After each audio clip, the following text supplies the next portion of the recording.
Hello guys, आप सभी साथियों का स्वागत है आपके अपनी यूट्यूब चैनल टॉप असिन पर। तो आप सभी लोग इंतजार कर रहे हैं कि यूपी में शिक्षक भर्ती कब आएगी। बहुत सारे राज्यों में भर्ती आ रही है, चाहे बिहार है, चाहे जिस भी स्टेट को आप उठा लो, कुछ ना कुछ भर्ती तो आपको देखने को मिल ही रही है। लेकिन उत्तर प्रदेश एक इकलौता ऐसा राज्य हो चुका है कि जहां पर काफी अरसे से जो है आप लोगों को शिक्षक भर्ती देखने को नहीं मिला है। बहुत सारे डीएलएड के छात्र जिन्होंने डीएलएड कर लिया, डीएलएड कंप्लीट कर लिया और अब वो लोग कोई दूसरा अपना जो है व्यवसाय कर रहे हैं, अपना कोई बिजनेस कर रहे हैं और जो है कुछ अपनी छोटी मोटी प्राइवेट नौकरियां कर रहे हैं। ऐसे ही बीएड वाले छात्र हैं, बीएड वाले छात्रों की और भी दिक्कत है। एक तो कोई वैकेंसी नहीं आ रही है और दूसरी चीज ये कि उनको प्राइमरी से बाहर भी कर दिया गया है। तो फिलहाल यहाँ पर नए शिक्षा सेवा आयोग को लेकर के क्या चल रहा है, पुरानी भर्तियां जो आई थी जैसे टीजीटी हो गई, पीजीटी हो गई, असिस्टेंट प्रोफेसर हो गई, इनकी एग्जाम को लेकर के क्या चीजें चल रही है और नई शिक्षक भर्ती के बारे में क्या अपडेट है, उस पर भी हम लोग बात करने वाले हैं। तो अगर आप इस यूट्यूब चैनल पर नए हैं तो प्लीज सबसे पहले आप इस चैनल को सब्सक्राइब कर लें, बेल आइकन को दबा दें जिससे आपको इसी प्रकार की अपडेट मिलती रहे। चलिए स्टार्ट करते हैं वीडियो को। तो ये आप देख सकते हैं आज फिलहाल दो बड़ी अपडेट है जो आज की न्यूज़पेपर में है। एक तो आपकी है जो 12,000 अध्यापक जो यहाँ पर हाई कोर्ट ने ये कहा था कि 12,000 अध्यापकों को नियुक्ति दी जाएगी, उनको यहां पर सीधा सीधा जो है बाहर करने की बात यहां पर की जा रही है। तो इसको हम लोग तो अभी बाद में देखेंगे, पहले हम बात करेंगे यहां पर जो मेन है हम लोगों का, यानी कि जो सबसे पहले हम लोग को देखना है जो ये वाली अपडेट है, जो नए शिक्षा सेवा आयोग को लेकर के जो अपडेट आई है, इसको हम लोग देख लेते हैं। ठीक है, यहां पर लिखा है कि चुनाव बाद शिक्षक भर्ती, नहीं बनेंगे शिक्षक। इसको तो अभी हम थोड़ा सा इधर कर देते हैं ताकि आपको समझ में आ जाए। चलिए इसको हम पहले समझ लेते हैं। यहां पर लिखा है कि चुनाव बाद,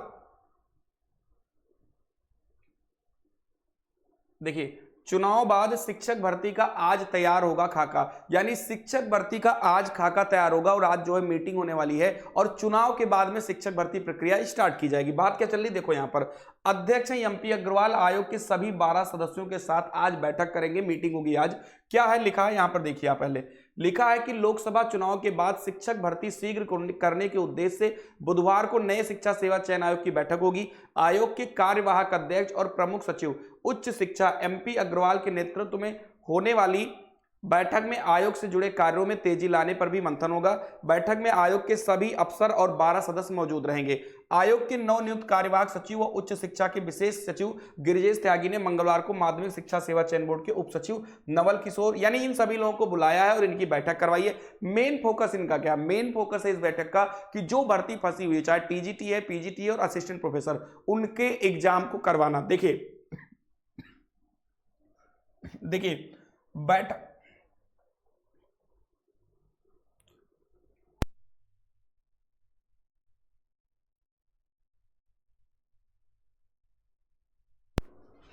देखिए बैठक का मुख्य मुद्दा यही होगा कि लोकसभा चुनाव के बाद अशासकीय माध्यमिक विद्यालयों में टीजीटी पीजीटी के 4163 पदों और अशासकीय महाविद्यालयों में असिस्टेंट प्रोफेसर के 1017 पदों पर लंबित भर्ती प्रक्रिया कैसे जल्द शुरू की जाए। दोनों भर्तियों के लिए आवेदन की प्रक्रिया को 2 साल पूरे हो रहे हैं। इसके साथ ही नए आयोग में पद सृजन करते हुए चयन बोर्ड और उच्चतर आयोग के अधिकारियों और कर्मचारियों को समायोजित करने को होगा। ठीक है, साथ ही साथ यहाँ पर सदस्यों और अन्य कर्मचारियों के वेतन की व्यवस्था करने पर भी चर्चा होगी। सदस्यों को 15 मार्च से अब तक वेतन नहीं मिला, यानी कि ये भी चर्चा होगी कि जो सदस्य वहां पे अपॉइंट किए गए हैं उनको वेतन नहीं मिला, इस पर बात होगी। और साथ ही साथ जो मेन बात होगी वो होगी जो टीजीटी पीजीटी की जो भर्ती है और साथ ही साथ जो भर्ती आपकी कौन सी है, जो असिस्टेंट प्रोफेसर की भर्ती है, इस पर जो है चर्चा होगी कि इस परीक्षा को कब से करवाया जाए। देखो इसमें मैं आपको बता दूं अभी कहीं पर भी नई शिक्षक भर्ती का कोई भी जिक्र नहीं है। तो आपको मैं बता दूं कि नई शिक्षक भर्ती के लिए जैसे ही लोकसभा चुनाव खत्म होगा आपको अच्छे तरीके से आपको प्रदर्शन करना होगा, मांग करना होगा, तभी नई शिक्षक भर्ती आएगी। नहीं तो नई शिक्षक भर्ती के बारे में आप सभी लोग भूल ही जाइए, कुछ नहीं हो सकता, याद रखिएगा इस चीज को। तो नई शिक्षक भर्ती के बारे में, खासतौर पर पीआरटी के बारे में कोई भी अभी अपडेट यहां पर निकल कर नहीं आई है और हर एक बच्चे को पता है कि तकरीबन 1.5 लाख पद जो है उत्तर प्रदेश में प्राइमरी में खाली हैं। शिक्षा मंत्री कुछ भी आकर कह के चले जाएं कि हाँ हमारा शिक्षक छात्र अनुपात बराबर है, बट रियलिटी यही है कि 1.5 लाख से ज्यादा पद जो है यहां पर खाली है और उनको भरा जाना चाहिए। तो आप सभी लोग जितने भी डीएलएड के छात्र, क्योंकि बीएड वाले तो अब आएंगे नहीं पीआरटी में क्योंकि उनको बाहर कर दिया गया है, जो भी डीएलएड के छात्र हैं वो लोग पीआरटी की वैकेंसी के लिए आप मांग स्टार्ट करिएगा, तभी आपको शिक्षक भर्ती मिल पाएगी, नहीं तो कोई फायदा नहीं है डीएलएड करने का। ठीक है, चलिए ये चीज आपने देख लिया। अब हम बात करते हैं जो हमारी अगली अपडेट है, यानी कि ये वाली अपडेट थोड़ी बड़ी अपडेट है, इसको ध्यान से देखिए आप लोग। लिखा है 12,000 अभ्यर्थी नहीं बनेंगे शिक्षक। चलो इनको देखते हैं क्या मामला। दरअसल आपने देखा होगा कि सुप्रीम कोर्ट में एक याचिका डाली गई थी, उस सुप्रीम कोर्ट की याचिका को क्या कर दिया गया, खारिज कर दिया गया। पहले हम इन चीजों को ध्यान से पढ़ेंगे। लिखा है कि परिषदीय प्राथमिक स्कूलों में 2011 में शुरू हुई 72,825 प्रशिक्षु शिक्षक भर्ती के अंतर्गत 12,091 चयनितों की सूची को लेकर 7 साल से अधिक समय से चला आ रहा विवाद अब पूरी तरह से समाप्त हो चुका है। इस सूची में शामिल अभ्यर्थियों की नियुक्ति देने संबंधी एसएलपी सुप्रीम कोर्ट ने सोमवार को खारिज कर दी। यह एसएलपी 12,091 चयन सूची में शामिल अभ्यर्थियों की ओर से हाईकोर्ट के डबल बेंच के आदेश के खिलाफ दाखिल की गई थी। यानी कि देख सकते हैं जो हाईकोर्ट ने जो आदेश दिया था उसके खिलाफ एक याचिका डाली गई थी सुप्रीम कोर्ट में, सुप्रीम कोर्ट ने उसको जो है खारिज कर दिया गया है। अभ्यर्थियों ने पिछले साल याचिका दायर की थी। देखिए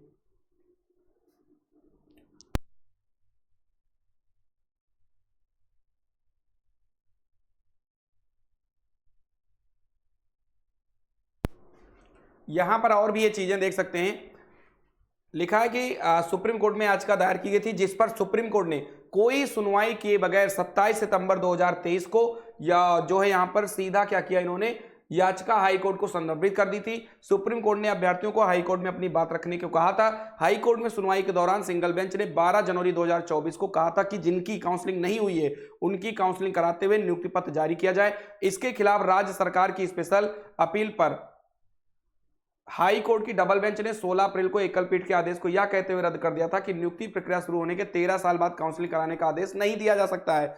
इससे असंतुष्ट 12,091 चयन सूची में शामिल कुछ अभ्यर्थियों ने सुप्रीम कोर्ट में याचिका दायर की थी जो सोमवार को खारिज कर दी गई है। तो यही पूरा मामला है कि यहाँ पर जो हाई कोर्ट था, हाई कोर्ट ने पहले ही इनको कह दिया था कि नहीं आप शिक्षक नहीं बन सकते हैं। फिर ये छात्र गए सुप्रीम कोर्ट और सुप्रीम कोर्ट ने उनकी याचिका को खारिज कर दिया। यानी अब जो है ये 12,000 जो छात्र हैं अब वो शिक्षक नहीं बन पाएंगे, क्योंकि अब सुप्रीम कोर्ट ने जब खारिज कर दिया तब इनके पास अब कोई भी रास्ता नहीं बच रहा है। समझ में आ गई बात। बाकी अगर आपको पूरा पढ़ना है तो आप स्क्रीनशॉट ले सकते हैं, कोई भी दिक्कत होगी तो आप लोग समझ सकते हैं, कमेंट में भी पूछ सकते हैं कि ये कैसी भर्ती है, क्या मामला है, उसको आपको बताया जाएगा। ठीक है, तो ये रही आज की अपडेट। और बाकी नई शिक्षक भर्ती की बात, तो नई शिक्षक भर्ती के लिए आप लोगों को आवाज उठाना होगा। अगर आप आवाज नहीं उठाओगे तो कोई भी आपको शिक्षक भर्ती नहीं देगा, फिर आप लोग ऐसे ही डीएलएड और बीएड किए आप लोग बैठे रहेंगे। ठीक है, हाँ, लेकिन एक बात जरूर है कि टीजीटी पीजीटी जिन्होंने फॉर्म डाला था 4163 पदों पर, उन लोगों का जो एग्जाम डेट है अब बहुत ही जल्द अनाउंस हो जाएगी। ठीक है, तो आप लोग तैयारी करते रहिए, पढ़ते रहिए। जय हिंद, जय भारत।